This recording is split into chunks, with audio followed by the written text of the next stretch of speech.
North Korea's state-controlled newspaper on Sunday accused the United States of double-dealing and hatching a criminal plot against Pyongyang, after Washington abruptly cancelled a visit by Secretary of State Mike Pompeo.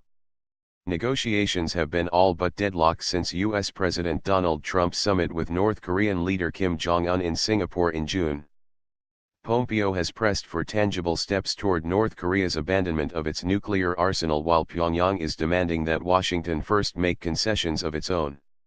North Korea's Rodong Sinmun newspaper said U.S. special units based in Japan were staging an air drill aimed at the infiltration into Pyongyang, citing a South Korean media outlet. Such acts prove that the U.S. is hatching a criminal plot to unleash a war against the DPRK and commit a crime which deserves merciless divine punishment in case the U.S. fails in the scenario of the DPRK's unjust and brigandish denuclearization. First, the paper said. We cannot but take a serious note of the double-dealing attitudes of the U.S. as it is busy staging secret drills involving man-killing special units while having a dialogue with a smile on its face, it noted. A spokesman at the U.S. Embassy in Seoul said he had no information on the drill alleged in the newspaper. The U.S. military spokesman in South Korea was not immediately available to comment.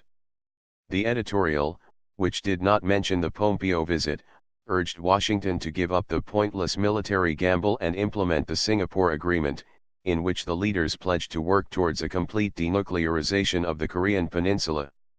Since the summit, the two sides have struggled to narrow differences over the North's nuclear weapons program. Pyongyang is calling for a declaration of peace as part of security guarantees designed to encourage it to abandon its nuclear weapons and ballistic missiles, while the Trump administration says a peace deal and other concessions will only come after more progress on denuclearization. In part to reassure North Korea, Trump canceled or delayed joint military drills with South Korea, but smaller exercises continue. Trump partly blamed China for the lack of progress with North Korea and suggested that talks with Pyongyang could be on hold until after Washington resolved its bitter trade dispute with Beijing. China expressed serious concern about Trump's comments, which it called irresponsible.